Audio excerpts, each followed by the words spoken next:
கோடி கொடுத்தாலும் செல்லுமா சார், இது ஈடாகுமா சார்? இவங்களுக்கு கொடூரமா இறந்ததுக்கு ஒரு நீதி கிடைக்கும். இது மாதிரி நீங்க யாருக்குமே நடக்க கூடாது. என் கொலை கொதிக்கிற மாதிரி எந்த தாய் கொலை கொதிக்கவே கூடாது. பத்தாது சார். என் பிள்ளை மாதிரி இந்த கோடி ரூபாய் வருமா சார்? வராது. பாசக்கார பையன்.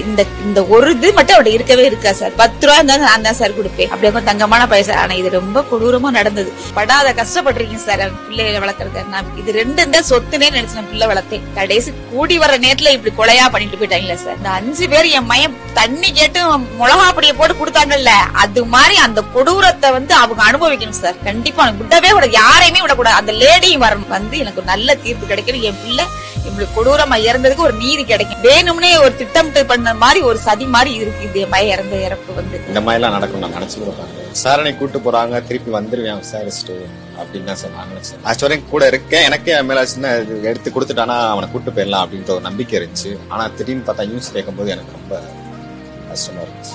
அந்த அடியில இருந்து தப்பிக்கிறதுக்காண்டியும் அந்த மாதிரி அவன் சொல்லியிருக்காங்க. ஊர்க்காரங்க சரி நம்ம அஜித் கார்டு இங்க அடிக்கும் போது ஒரு ஆள் வந்து கேட்டிருக்க மாட்டாங்களா, நம்மளை காப்பாத்திட மாட்டாங்களா அப்படின்ற ஒரு எண்ணம் கண்டிப்பா இருந்திருக்கும். அவன் அடி வாங்கின கொஞ்சம் ஃப்ரீ செகண்ட்ல ரைட் சைடு பார்ப்பான், அந்த ரோட் சைடு பார்ப்பான். எங்க அண்ணன் இந்த களவாணின்ற பட்டத்தை அவன்கிட்ட இது பண்ணணும், தீவிரமா விசாரிச்சு பெற்று வளர்த்து அந்த ஆதங்கம் எல்லாமே யாராலையுமே ஈடுகட்ட முடியாத ஒரு நிலை என்ற இதில் அந்த உற்ற சகோதரனுக்கு சகோதரனாய் அருகில் அமர்ந்து நம்மளால் ஆறுதல் கூற முடியாத நிலையில் அவரிடம் சில வார்த்தைகளை கேட்போம். வணக்கம் தம்பி, இப்ப என்ன படிச்சிருக்காரு அஜித் குமார்? என்ன படிச்சார்? 10th முடிச்சிருக்காரு. அதுக்கு மேல படிக்கல. நீங்க என்ன படிச்சிருக்கீங்க? நான் 12th முடிச்சுட்டு ஐடிஐல எலக்ட்ரிக்கல் டெக்னீஷியன். எலக்ட்ரிக்கல் முடிச்சிருக்கீங்க. உங்களுக்கு ஆவின் அப்படி அதுல இருந்து அந்த துறையில இருந்து உங்களுக்கு ஒரு வேலை கொடுத்திருக்காங்க அப்படின்றது ஒரு தகுதியானதா இருக்குமா? இருக்கும் சார், இருக்கும். நிரந்தரமான வேலைனால நிரந்தரமான வேலை அப்படின்றது ஒரு இது இருக்கும். தன்னுடைய அண்ணனுக்கு ஒரு நீதியா இல்லாத பட்சத்திலும் ஒரு ஆறுதலான ஒரு விஷயத்துல தமிழக அரசு உடனுக்குடன் இதை உங்களுக்கு செஞ்சிருந்திருக்கிறாங்க. அண்ணன் திரும்பியும் வரப்போறது இல்ல. அந்த வழக்கை எப்படி முன்னெடுக்கணும், அந்த வழக்கை எப்படி சந்திக்கணும், அதுல எப்படி வெற்றி காணணும், அதுல என்னென்னலாம் மர்மங்கள் இருக்குது, அதை எப்படி உடைக்கணும் அப்படின்றதெல்லாம் நீங்க எப்படி பாக்குறீங்க சார்? இந்த வழக்குல சம்பந்தப்பட்ட எல்லாத்தையுமே சரியான தண்டனை கொடுக்கணும். எங்க அண்ணன் இந்த களவாணின்ற பட்டத்தை அவன்கிட்ட இது பண்ணணும், தீவிரமா விசாரிச்சு. உங்களை கூட்டிட்டு போன காவலர்கள், அண்ணனை தாக்குன காவலர்கள் எல்லாத்தையுமே நீங்க அடையாளம் காட்டுவீங்களா? கண்டிப்பா சார். மறக்கவே முடியாது உங்களால? முடியாது. கண்டிப்பா. இப்ப அரெஸ்ட் பண்ணிருக்காங்க, பணியிடை நீக்கம் செஞ்சிருக்கிறாங்க, கைது செய்யப்பட்டிருக்காங்க, அவங்கதான் அப்படின்னு உறுதியா அவங்களால சொல்ல முடியுமா? சொல்ல முடியும் சார். அவங்கதானா? அவங்கதான் சார். அவங்களை கரெக்டா அரெஸ்ட் பண்ணிருக்காங்க. அரெஸ்ட் பண்ணிருக்காங்கன்னு சொல்ல மாட்டேன். போட்டோ வந்துருச்சு, அதை பார்த்து கன்ஃபார்ம் பண்ணி. போட்டோ பார்த்தோம். அவங்க எல்லாம் அங்க இருந்தாங்களா? இருந்தாங்க. 6 பேரு 5 பேரு தெரியும். போட்டோ கன்ஃபார்ம் பண்ணி. அந்த இடம் ரொம்பவும் பயம் நிறைந்ததா தான் இருந்துச்சு. உங்களால அண்ணனுக்காண்டி சப்போர்ட் பண்ணி ஒரு வார்த்தை கூட பேசி இருக்க முடியாதுல்ல? அந்த இடத்துல பேச முடியல. மொபைல் எதுவுமே கிடையாது. 6 போலீஸ், நாங்க 2 பேரு. வாய்ப்பே இல்லை. அந்த அடியில இருந்து தப்பிக்கிறதுக்காண்டியும் அந்த மாதிரி அவன் சொல்லியிருக்கான். ஊர்க்காரங்க சரி நம்ம அஜித் கார்டு இங்க அடிக்கும் போது ஒரு ஆள் வந்து கேட்டிருக்க மாட்டாங்களா, நம்மளை காப்பாத்திட மாட்டாங்களா அப்படின்ற ஒரு எண்ணம் கண்டிப்பா இருந்திருக்கும் அவனுக்கு. நல்ல நீதி கிடைக்கும். பாத்தீங்கன்னா தெரியும், அவன் அடி வாங்கின கொஞ்சம் ஃப்ரீ செகண்ட்ல ரைட் சைடு பார்ப்பான், அந்த ரோட் சைடு பார்ப்பான். இந்த இடத்துலதான் ஓடி ஆடி நீங்க 2 பேரும் விளையாண்டு இருப்பீங்க. எவ்வளவோ கரம் பிடிச்சு 2 பேரும் இது பண்ணிருப்பீங்க, வளர்ந்துருப்பீங்க. உங்க 2 பேத்துக்கு கனவு இருக்குது, எதிர்காலம் இருக்குது, தாயை பாதுகாக்கணும் அப்படின்ற எண்ணங்கள் இருந்துச்சு. அது எல்லாத்தையுமே ஒட்டு மொத்தமா இந்த காவல்துறையினர் உடைச்சு இருக்கிறாங்க அப்படின்றத உங்களால எப்படி தாங்கிக்க முடியும்? அது ஏத்துக்கிற முடியலைங்க சார். இந்த மாதிரி எல்லாம் நடக்கும் நான் நினைச்சு கூட பாக்கிறேன். விசாரணை கூட்டு போறாங்க, திருப்பி வந்துருவேன் விசாரிச்சுட்டு அப்படின்னு தான் சார் நான் நினைச்சேன். லாஸ்ட் வரை நான் கூட இருந்தேன். விசாரிச்சு சொன்ன பிறகு ஆக்சுவலி கூட இருக்கேன், எனக்கே மேல எடுத்து கொடுத்துட்டானா அவனை கூட்டு போயிடலாம் அப்படின்ற ஒரு நம்பிக்கை இருந்துச்சு. ஆனா திடீர்னு பார்த்தா நியூஸ் கேட்கும் போது எனக்கு ரொம்ப கஷ்டமா இருந்துச்சு. 1000 விசாரணை நடக்கலாம், எல்லாமே நடக்கலாம். ஆனா என் மகன் இப்படிதான் அப்படின்றத ஒரு தாயால தான் அதை ஊர்ஜிதமா சொல்ல முடியும். என் மகன் நல்லவன், எனக்கு தெரியும் அப்படின்றத அவங்க உறுதியா அவங்க தாயால மட்டும்தான் அதை வெளிப்படுத்த முடியும். அந்த வார்த்தையை தான் என் பையன் மேல எந்த குறையுமே சொல்ல முடியாது சார். நல்ல பையன் சார், சின்ன பையன் மாதிரி சார். யார் சொன்னாலும் என்ன வேணாலும் கேட்பேன். பாசக்கார பையன். இந்த ஒரு இது மட்டும் அவட இருக்கவே இருக்கா சார். 10 ரூபாய் இருந்தாலும் நான் தான் சார் கொடுப்பேன். அப்படியே தங்கமான பையன் சார். ஆனா இது ரொம்ப கொடூரமா நடந்தது. எந்த ஒரு அதுக்கு ஒரு அத்தாட்சியம் இல்லாம ஏதோ ஒரு வேணும்னே ஒரு திட்டம் பண்ண மாதிரி ஒரு சதி மாதிரி இருக்கு இந்த பையன் இறந்த இறப்பு வந்து. இதுல வேற ஏதாவது பழிவாங்குதல் ஏதாவது பின்னணியில இருக்கா? பின்னணியா இருக்கான்றது சொல்ல முடியல. ஆனா இப்ப நடந்த சூழ்நிலையில பார்த்தாக்க அப்படித்தான் தோணுது. இப்ப நடந்ததை பார்த்தா அப்படித்தான் தோணுது. இல்ல போலீஸுக்கும் உங்க மகன் சார்ந்த பழக்க வழக்கங்கள் சார்ந்த ஏதாவது பழிவாங்குதல் ஏதாவது இதுல இருக்குமா? இல்ல சார், அப்படியுமே எதுவும் கிடையாது.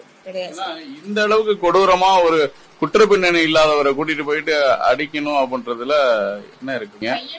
கரை வந்து துடைக்கப்படணும். அந்த மாதிரி பையன் இல்லைன்னு நல்ல பையன்தே அப்படின்ற மாதிரி என் மைண்ட் தீர்ப்பு கிடைச்சா போதும். இந்த நிவாரண நிதி கொடுத்திருந்திருக்கலாம். இது உங்களுடைய கண்ணீரை தொடச்சிருமா? கோடி கொடுத்தாலும் செல்லுமா சார்? இதுக்கு ஈடாகுமா சார்? பத்தாது சார். என் பிள்ளை மாதிரி இந்த கோடி ரூபாய் வருமா சார்? வராது. நீங்க எப்படிமா வளர்த்தீங்க கஷ்டப்பட்டு? எப்படி வளர்த்தேனாக்க படாத கஷ்டப்பட்டிருக்கீங்க சார். பிள்ளைகளை வளர்க்கறதுக்கு நான் இது 2 தான் சொத்துனே நினைச்சேன். பிள்ளை வளர்த்தேன். கடைசி கூடி வர நேரத்துல இப்படி கொலையா பண்ணிட்டு போயிட்டாங்களே சார். தாங்க முடியாததுதான். மாவெல்லாம் வித்துதான் நீங்க பிள்ளைகளை வளர்த்தீங்க? நட்டி பின்னுவே, 100 நாள் வேலைக்கு போவே, பூ கட்டுவே, தப்பே, எல்லா வேலையும் பார்த்தேன். நான் பார்க்காத வேலையில 2 பேர்த்தையும் வளர்த்தேன் சார். இந்த 5 பேர் அது மாதிரி அந்த கொடூரத்தை வந்து அவங்க அனுபவிக்கணும் சார். கண்டிப்பா விடவே கூடாது. யாரையுமே விடக்கூடாது. அந்த லேடியும் வரணும். லேடி வந்து அந்த லேடியும் கண்டிப்பா வரணும். வந்து எனக்கு ஒரு நல்ல தீர்ப்பு கிடைக்கணும். என் பிள்ளை இவ்வளவு கொடூரமா இறந்ததுக்கு ஒரு நீதி கிடைக்கணும். இது மாதிரி நீங்க யாருக்குமே நடக்க கூடாது. என் கொலை கொதிக்கிற மாதிரி எந்த தாய் கொலையும் கொதிக்கவே கூடாது. இந்த மாதிரி ஒரு நீதி வேணும். அவங்க உடைந்து இருக்கிற தருணத்துல அவங்க ரொம்ப கடினப்பட்டு தங்களுக்குன்னு சொல்லி ஒரு சொந்தமான நிலம் கூட இல்லாத நிலையில அவங்க மிகுந்த துயருற்று இருக்கிறாங்க. எவ்வளவு ஆறுதல் சொன்னாலும் அவங்களுக்கு அது ஒரு தீர்வே ஆகாது. இறுதி வரையும் அந்த தாயுடைய கொந்தளிப்ப யாராலையும் இது பண்ண முடியாது. இறைவன் தான் ஆறுதல் தரணும் அப்படின்னு சொல்லிட்டு பதிவை நிறைவு செய்வோம். இந்த கோசாலையில் தான் அந்த இளைஞர் வைத்து தாக்கப்பட்டார், கடுமையாக தாக்கப்பட்டார் அப்படின்ற காணொளி ஒரு கழிவறைக்குள்ளிருந்து ஒரு இளைஞரால் பதிவு செய்யப்பட்டு நீதிமன்றத்திலும் அது சாட்சியாக எடுத்து செல்லப்பட்டது. அந்த காட்சியை நம்ம பார்க்கறதுக்காக உள்ள போயிட்டு இருக்கிறோம். வாங்க.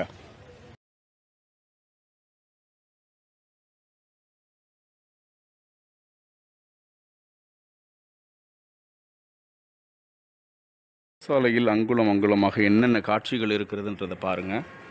ஃபுல்லாக சிகரெட்டு துண்டுகள் இருக்குது. இந்த இதில் காவலர்கள் விசாரணை பண்ணாங்க அப்படின்னாக்கா எவ்வளோ சிகரெட்டு துண்டுகள் இருக்குது. இந்து சமய அறநிலையத்துறைக்கு உட்பட்ட இப்போ பார்த்தீங்க அப்படின்னாக்கா இந்த நுழைவாயில் இந்த கழிவறை வழியாக தான் எடுத்திருக்கிறாங்க. இங்கே இருக்கக்கூடிய இந்த கழிவறை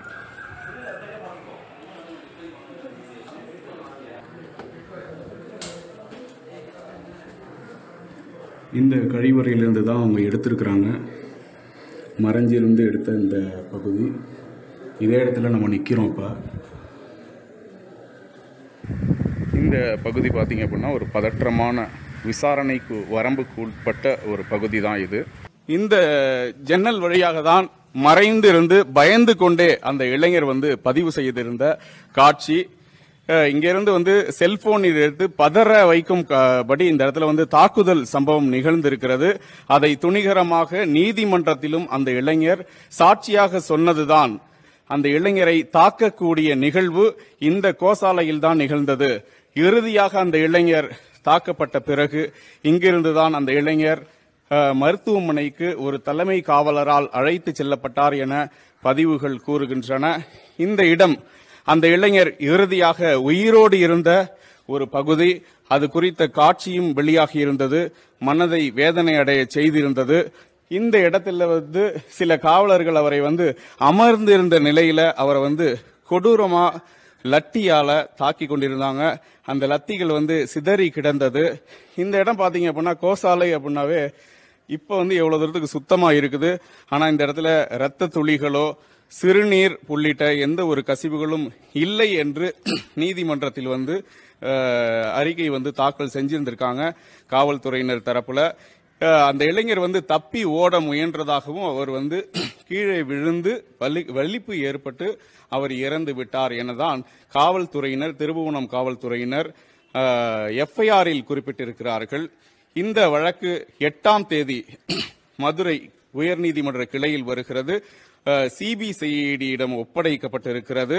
இந்த வழக்கின் ஆதாரங்கள் அனைத்தையும் சிசிடிவி ஆதாரங்களின் அடிப்படையில் சேகரித்து கொண்டு வந்து இந்த இடத்துல வந்து இந்து சமய அறநிலையத்துறை அலுவலகத்திலுமே சிசிடிவி கேமராக்கள் பொருத்தப்பட்டிருந்தது. எங்கே அந்த இளைஞர் இந்த வழியாக அழைத்து வரப்பட்டிருந்தால் இந்த அரசு அலுவலகத்தில் இருந்த சிசிடிவி கேமராக்கள் எங்கே என்ற கேள்வி இன்றளவும் இருக்கிறது. அந்த கேமராவுடைய பதிவுகள் அனைத்துமே கொண்டு வருவாங்க, நீதிமன்றத்தில் பதிவு செய்வாங்க என நம்புவோம்.